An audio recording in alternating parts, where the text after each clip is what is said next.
Bonjour, chronique bande dessinée aujourd'hui, manga, avec The Ghost in the Shell de Shiro Masamune, donc l'œuvre qui a inspiré l'anime de Oshii Mamoru, comme vous le savez, et d'autres choses encore.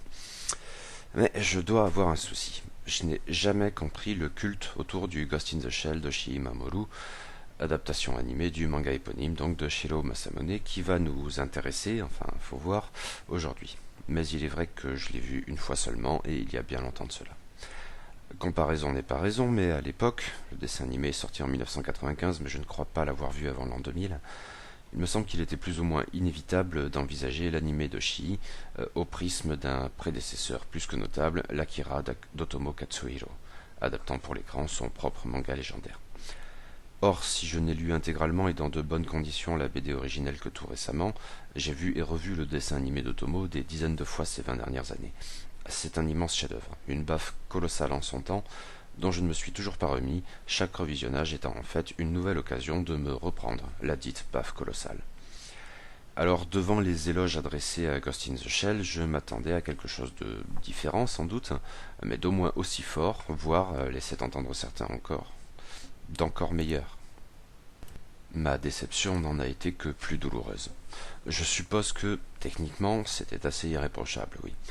Mais les personnages, l'histoire, le fond, tout ça m'avait laissé passablement froid. Ou peut-être pas tout à fait.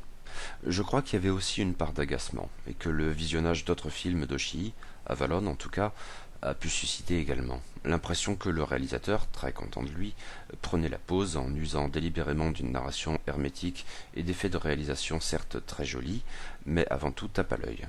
Un cocktail dangereux car l'association de ces deux traits évoque parfois la pure façade prétendante à la profondeur quand il n'y a finalement que du creux derrière. Et avec Oshii, j'ai vraiment eu cette impression à plusieurs reprises. Bon, il faudrait sans doute que je retente l'expérience, en la complétant aussi par innocence, j'imagine, voire standalone complexe. Avec un peu de chance, je comprendrai enfin pourquoi Gitz est si super top que ça. Toutefois, si l'anime a phagocyté la licence Ghost in the Shell, devenant une œuvre culte en tant que telle, et largement indépendante, par elle-même, disons, avec sa propre mythologie, il y avait bien à l'origine, là encore, un manga, dû cette fois à Shiro Masamune.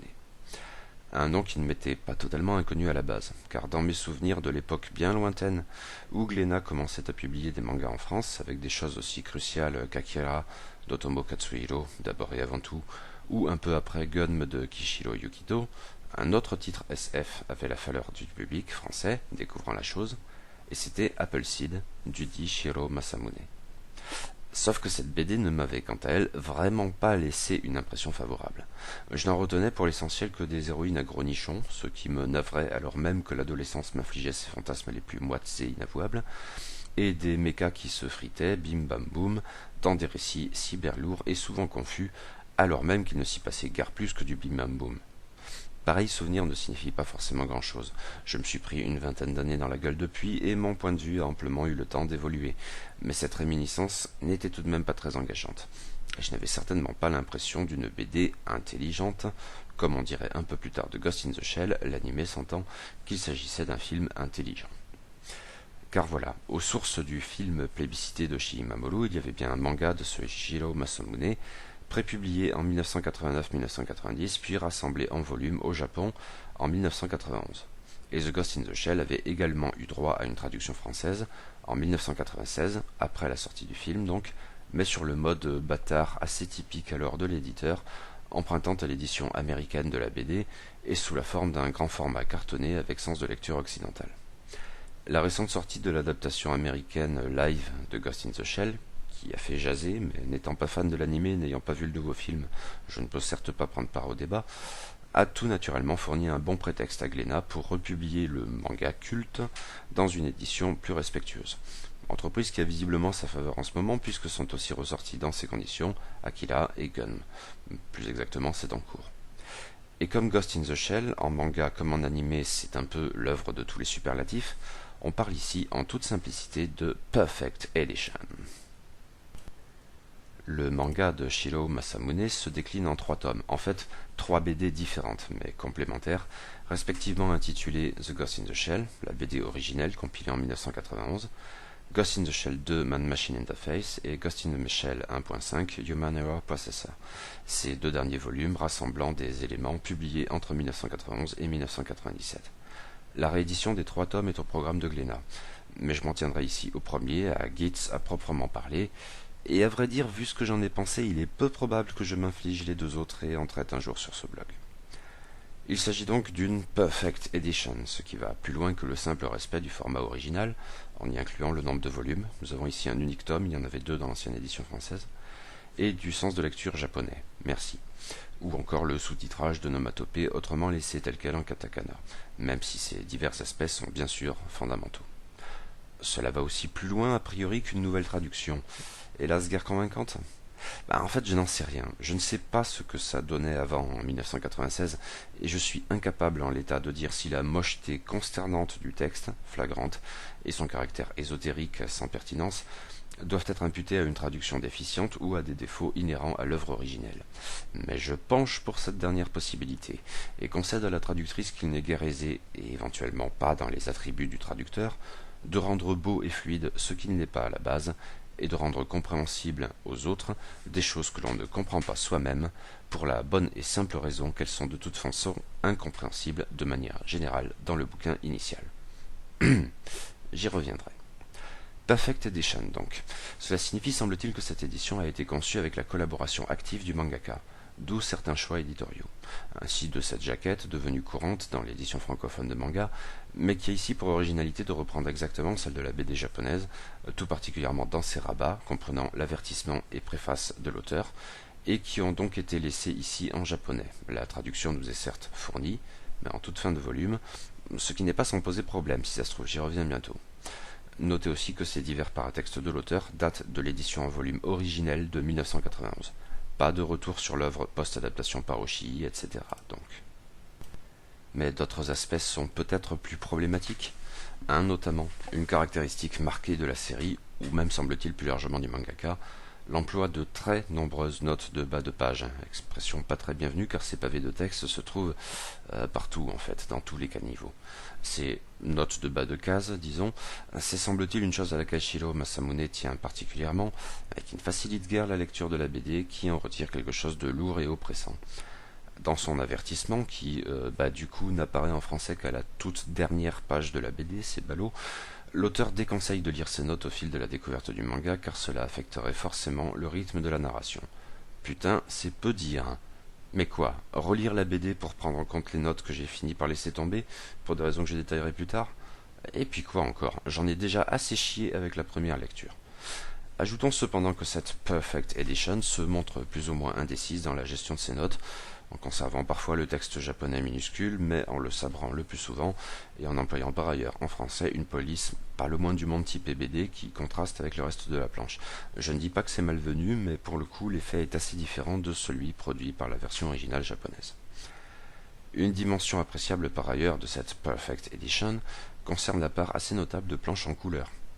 Bien plus que dans tout autre manga, dont colorisé à la truelle comme Akira en son temps, que j'ai pu lire. Or c'est du beau boulot qui s'accorde bien au dessin noir et blanc global. Pas un gadget, mais un apport notable car traité avec le plus grand sérieux, rien à redire. Et reste le sujet qui a excité bien des fans, à en juger par les réactions colériques endémiques ça et là sur le web. 2 planches ont été virées par rapport aux précédentes éditions, semble-t-il une séquence d'orgie lesbienne parfaitement gratuite et sans la moindre utilité narrative. Scandale, censure, absolument pas perfect. Sauf qu'il semblerait bien que cette décision a été prise non par l'éditeur français, mais par Shiro lui-même, comme un désaveu un peu tardif, mais pas moins légitime, de cette gratuité façon fanservice sordide, inutile et malvenue. Que les intransigeants se rassurent, il reste pourtant bien assez de filles dénudées à gros nichons dans la BD. Bon, lançons-nous et voyons un peu de tout ça peut parler. Hein, quoi, pardon? Parce que là, putain de problème. C'est peu ou prou incompréhensible. Même quand on fait abstraction des notes de bas de case envahissantes et inutiles dans 99% des cas, mais l'hermétisme de la narration n'a pour autant rien à voir avec celui de l'animé.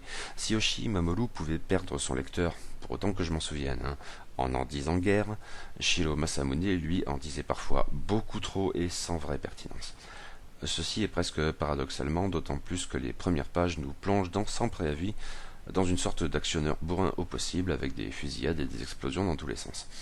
Or il y a assurément de quoi se paumer dans cette BD et surtout dans ses premières pages toutes de bruit et de fureur où il est peu ou prou impossible de saisir les personnages et leurs motivations ou une trame quelle qu'elle soit. Bim bam boum, nichon, boum, jargon pseudo-scientifique, notes de pseudo-science et pseudo-philo mes couilles, bim, jargon mi-SF mi-espionnage qui ne veut absolument rien dire, considérations techniques abstruses pour fans à des flingues, bam, et soudains accès de caricatures qui tombent comme autant de cheveux sur la proverbiale soupe. Et je n'y ai absolument rien compris. Shiro fait beaucoup d'efforts pour nous assurer qu'il y a quelque chose à comprendre, voire, attention bonhomme, quelque chose d'intelligent, de fin si ça se trouve. Mais, bordel, ce type est tout bonnement incapable de raconter une histoire. Est-on porté à croire à ce stade, du moins, si la généralisation est sans doute un peu abusive. Les bonnes âmes prétendront peut-être qu'il expérimente, mais permettez-moi d'en douter. Et ces planches ultra chargées n'arrangent certes rien à l'affaire, et ce alors même que la mise en page s'avère globalement assez sage, voire très sage. Note de bas de case exceptée. Mais elles sont alors particulièrement envahissantes et déjà parfaitement inutiles à tout point de vue. Je ne crois pas avoir jamais autant ramé sur les 50 premières pages d'une BD. Chaque case me confirmait un peu plus que l'ensemble était incompréhensible, illisible et, last but not least, horriblement chiant. Et probablement assez concon, loin de l'image sophistiquée de l'animé d'Oshii Mamoru, lequel pour le coup, et même si je n'en ai pas des souvenirs très précis, c'est à l'évidence livré à un vrai travail d'adaptation, pour le moins. À bien des égards, Ghost in the Shell, le film d'animation, et Ghost in the Shell, la BD, loin d'être des parents, sont mutuellement, bien au-delà de la singularité de chaque support, des antithèses. La mélancolie vaguement snob de l'un était l'exact opposé de l'humour potache et gamin lourdingue de l'autre, car ce seinen est finalement très ado. Nulle scène contemplative ici, ou d'introspection, juste des explosions, des poses érotico-vulgaires et gratuites, et des punchlines navrantes. Boum. Du coup, soyons francs, j'ai failli abandonner ma lecture. Et c'est quand même pas tous les jours en bande dessinée. Certes, il y a finalement assez peu, j'avais peiné sur le minable premier tome de Les vacances de Jésus et Bouddha de Nakamura Hikaru, mais bon, j'avais persévéré, j'ai bien fini par conclure à la nullité de ce volume, et j'ai pesté pour mes quelques euros bien mal investis, mais The Ghost in the Shell, à cet égard, c'était bien plus agaçant. J'ai eu l'impression d'avoir été escroqué, en fait. Mais attention, pas tant parce que ce n'était pas dans le ton du film, ce qui serait revenu à critiquer l'œuvre, parce qu'elle ne correspondait pas à ce que je supposais et éventuellement souhaitais, réflexe toujours malvenu, mais parce que même dans son registre de BD d'action, je trouvais ça horriblement mal fait. Bon, j'ai persévéré là aussi. Globalement, passé les 50 ou disons les 100 premières pages, sur 350, la BD a commencé à m'apparaître moins illisible, moins incompréhensible et, bon j'ai tenu jusqu'à la fin. Mais le bilan demeure très négatif, et ça m'a vacciné pour la suite. Parce que, prestigieux animé ultérieur ou pas, le fait demeure que la BD originelle est mal foutue à tout point de vue, avec des personnages sans âme, c'est bien le propos, et des récits affligeants de vacuité en dépit des circonvolutions absconses d'une narration qui se croit peut-être futée, mais n'est en définitive que maladroite et terne. En dépit de sa coloration cyberpunk aguicheuse et de son paratexte pointu, et du fait de cette narration systématiquement déficiente, The Ghost in the Shell s'avère finalement être un énième manga d'action et, c'est là le principal problème, vraiment pas des plus convaincants. C'est au mieux médiocre, vraiment au mieux. Bon, essayons quand même de voir ce qui se passe dans tout ça.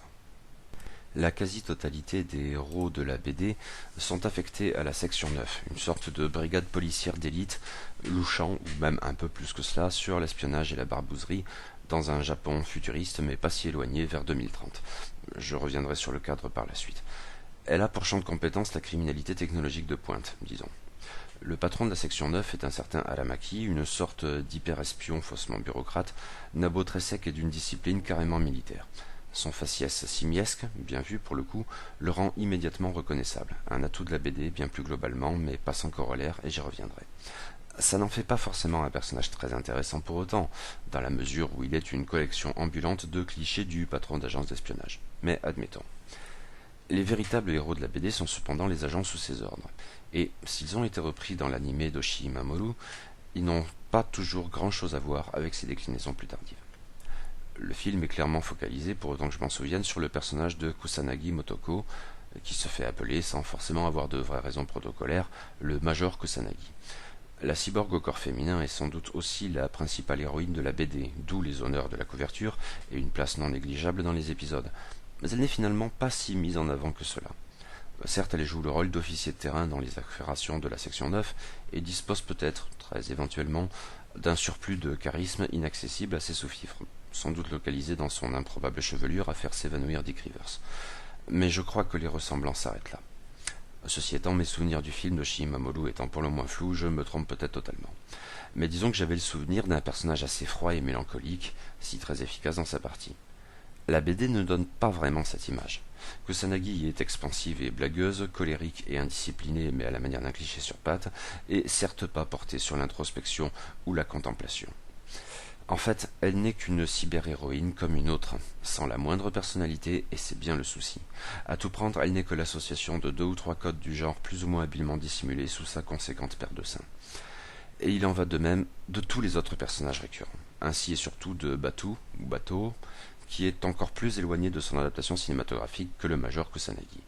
À l'origine du personnage froid et inquiétant d'Oshii se trouve en effet chez Shiro une brute bouffonne, un personnage clairement axé comédie et totalement dénué de tout trait ne rentrant pas expressément dans ce registre. Il tape et fait des blagues et c'est tout. Il n'a rien d'une figure essentielle dans la BD, mais cette caractérisation à gros traits lui confère pourtant plus de personnalité qu'à ses associés encore moins bien lotis, Togusa l'éternel bisu de gaffeur, ou pire encore Ishikawa qu'on pourrait fonctionnellement définir comme le type là un peu geek avec une barbe. Le film d'animation sauf erreur a une certaine unité, mais ce n'est pas le cas de la BD, qui est à proprement parler une série, même brève, présentant plusieurs histoires que je ne me hasarderai pas à résumer, d'autant plus que je n'y ai donc pas compris grand-chose le plus souvent. Toutefois, on y croise vaguement à plusieurs reprises un personnage qui fournit un semblant de liant jusqu'à une fin étonnamment précipitée et absolument pas satisfaisante à tout point de vue, et c'est le marionnettiste. Sans surprise, c'est sur ce point qu'Oshii Mamoru a mis l'accent. Alors bon, je dis spoiler au cas où, mais ça m'étonnerait que je vous apprenne quoi que ce soit.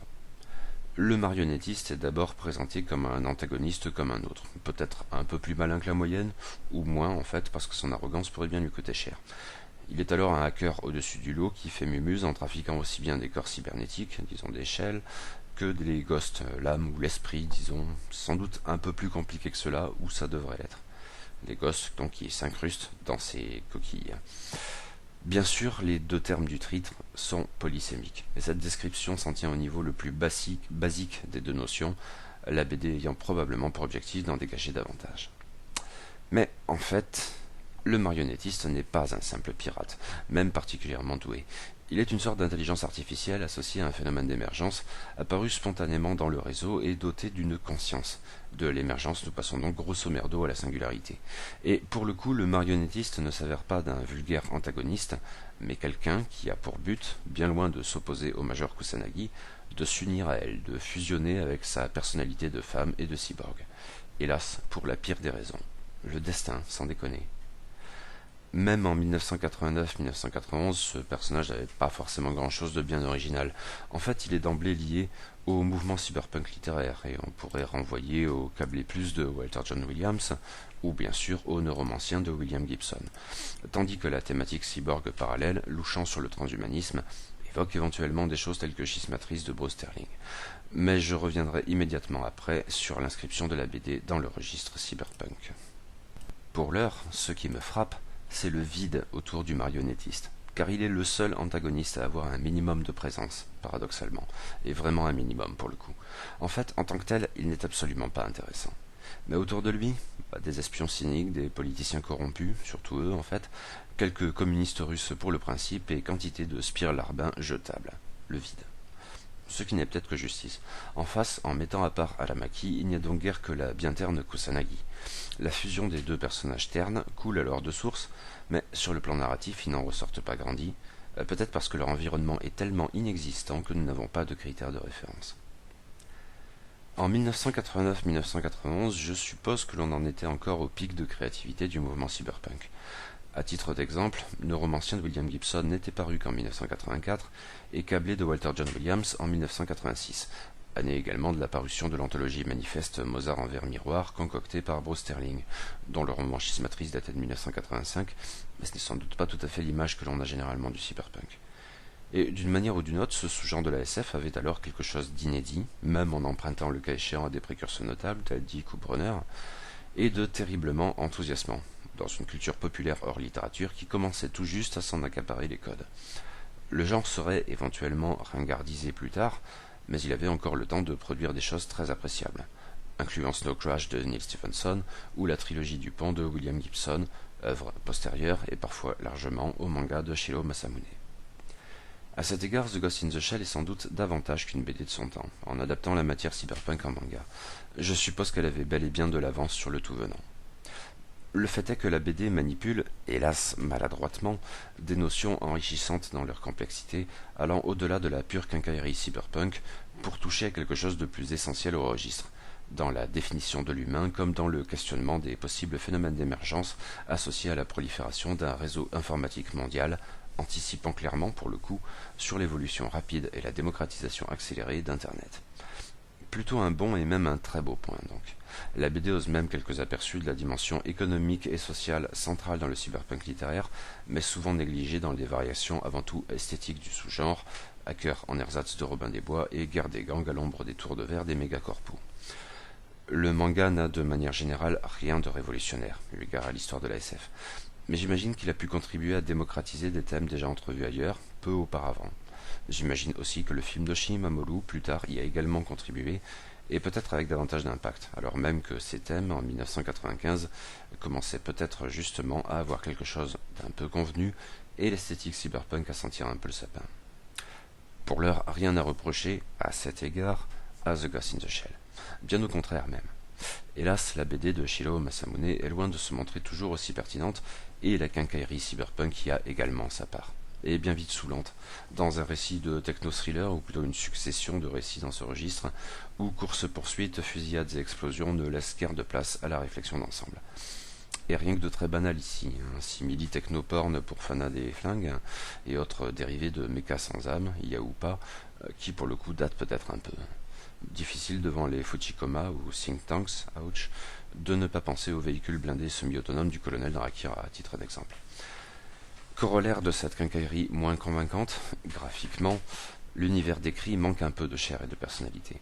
Non que le dessin soit mauvais, je le crois plutôt bon, mais on oscille entre de la SF basique, lourde de code, et l'idée d'un futur tellement proche qu'il n'implique pas tant de bouleversements visuels que cela, ce qui peut se tenir, je ne dis pas le contraire. Mais cela nous amène peut-être à constater que l'extrapolation de ce futur proche est plus ou moins satisfaisante, et plutôt moins que plus, disons même décevante, eu égard à l'intégration dans la trame de fond des meilleures thématiques d'un cyberpunk alors bien vivace comme vu à l'instant. En fait, sur le plan spéculatif, dans les dimensions politiques et culturelles, la BD se montre assez timide, frileuse, molle d'une certaine manière, banale en tout cas. Ce qu'illustre peut-être cette chose étonnante, nous découvrons dans cette BD un futur où l'Union soviétique est encore une réalité. Alors que le mur de Berlin était tombé l'année du premier épisode, l'Union s'effondrant elle-même l'année de la publication au volume. Bon, en même temps, pourquoi pas. Je dirais même que ce n'est pas sans charme au fond, d'autant plus peut-être que la série met tout naturellement l'accent sur la thématique de l'espionnage, avec un côté cyber James Bond. Un dernier point quand même, sauf erreur, quand le film avec Scarlett Johansson dans le rôle du Major Kusanagi est devenu une réalité et a été diffusé, je crois me souvenir que certains fans se sont plaints de ce qu'il s'agissait d'un énième cas de whitewashing, tandis que d'autres leur rétorquaient que, nom du personnage mis à part, et en prenant en considération le fait que le Major, en tant que cyborg presque entièrement cybernétisé, a de toute façon un corps essentiellement artificiel, au-delà, l'univers décrit, à les en croire, n'avait rien de spécifiquement japonais. Peut-être est-ce le cas dans le film d'Oshii Mamoru, j'avoue ne plus me souvenir. Mais la BD n'a rien d'ambigu à cet égard. Tous les personnages centraux ont des noms japonais et travaillent souvent pour le gouvernement japonais, de manière explicite. Et les intrigues peuvent nous conduire nommément à Osaka ou dans les territoires du Nord en plein contentieux frontalier avec les Russes. L'international est évoqué à l'occasion, on parle de la Syrie et d'Israël dans un épisode pour le moins étrange, mais la section 9 n'intervient en principe qu'en territoire nippon. Ceci dit, je ne le mentionne que dans l'idée de dissiper un vague doute à ce propos, quelques rares allusions mises à part, le cadre de la BD pourrait très bien ne pas être japonais, je suppose. Sans doute hélas, en raison du manque d'âme globale dans cette BD, qui en fait un terrain de jeu bien terne pour des personnages plus ternes encore. Pourtant, Shiro Masamune ne ménage pas ses efforts pour nous persuader de la cohérence et de la pertinence de son univers et de son histoire. Le problème est cependant qu'il s'y prend peut-être de la pire des manières, avec ses très envahissantes notes de bas de case, qui, 99% du temps, sont des digressions à vol d'oiseau à partir d'éléments anecdotiques de telle ou telle case qui s'en seraient très bien passés. L'avertissement de l'auteur à ce propos est donc justifié, dans la mesure où la lecture de ces nombreuses notes dans le déroulé de la narration lui est nuisible, mortellement, mais en prenant en considération, bien sûr, que cette narration n'est de toute façon pas satisfaisante, même en dehors de ce problème très particulier. Et quel intérêt alors à ces notes? Je veux dire ailleurs que dans la constitution d'un dossier psy pour préconiser quelques calmants à l'auteur. Elles sont plus illisibles encore que la BD déjà illisible, qu'elles sont censées commenter et éventuellement expliquer. Et elles ne renforcent certainement pas la cohérence de l'ensemble, car elles sont éminemment disparates. On y trouve de tout, de la spéculation scientifique de pointe, bibliographie incluse, comme de la pseudo-sagesse à 10 balles ou du commentaire politique abscon, vaguement PMU des fois. Le plus sérieux y côtoie le plus frivole, et tout est placé exactement au même niveau. On passe du recul des armes à feu de tel modèle à une critique de la tactique adoptée par les personnages, admettons, c'est lié, à des dissertations condensées et incompréhensibles sur tel ou tel point de botanique ou de physique, mêlées encore de fulgurances éthiques qui laissent baba, mais probablement moins que ces moments pernicieux où la métaphysique dérivée de la science adopte des atours peu ou prou religieux ou du moins mystiques. C'est du gloubi-boulga du début à la fin. Ces notes sont au mieux inutiles, au pire nuisibles, à s'en tenir aux seuls intérêts de la narration. Et prises indépendamment, elles sont au mieux incompréhensibles, au mieux, au pire, et bien totalement à côté de la plaque. La SF ne manque certes pas d'auteurs brillants associant dans leurs réflexions sciences et techniques de pointe d'une part, et considérations psychologiques, sociologiques, politiques ou métaphysiques d'autre part, et ce avec autrement d'habileté narrative et de pertinence intellectuelle. À la comparaison, The Ghost in the Shell, submergé par ses notes improbables, n'en donne que davantage l'impression de l'entreprise inaboutie d'un élève enthousiaste, peut-être même sérieux, mais finalement guère brillant car trop foutraque, et qui s'enfonce toujours un peu plus à chaque nouvelle note. La BD n'y gagne pas, c'est clair. Ces annotations étaient peut-être censées asseoir la pertinence de l'ensemble, mais elles jouent presque toujours contre leur camp. Tout est-il alors à jeter dans The Ghost in the Shell? Eh bien, peut-être pas. Une fois n'est pas coutume, je crois que je sauverai le dessin. Sans être exceptionnel, il m'a fait l'effet d'être bon, assez dynamique, soigné le plus souvent, avec des personnages tous immédiatement reconnaissables, un atout plus qu'appréciable. Ce qui est dommage, c'est donc que leur caractérisation s'arrête là, de manière générale. Chose très étrange pour une BD que je juge donc globalement illisible, le dessin est en fait parfaitement lisible. C'est loin d'être toujours le cas dans les mangas d'action, même parmi les meilleurs. Là, pour le coup, globalement, ça fonctionne. La mise en page est assez sage, hors note encore une fois, et ça y participe sans doute. Le problème, c'est que le récit, lui, est confus, ce que le dessin ne saurait rattraper. Il y a un dernier point qui me chiffonne un peu en matière de graphisme. Pas gravissime, je suppose, et peut-être ai-je tort de m'y arrêter, d'aucuns diraient peut-être que SJW blablabla, mais je trouve tout de même un peu regrettable que le principal élément de caractérisation du Major Kusanagi, bon, coiffure exceptée, soit sa poitrine plus que généreuse, ou en fait son corps plus généralement mis en valeur au travers de tenues improbables. Dans le futur, tenez-vous-le pour dit, toutes les femmes se promèneront dans la rue en maillot de bain.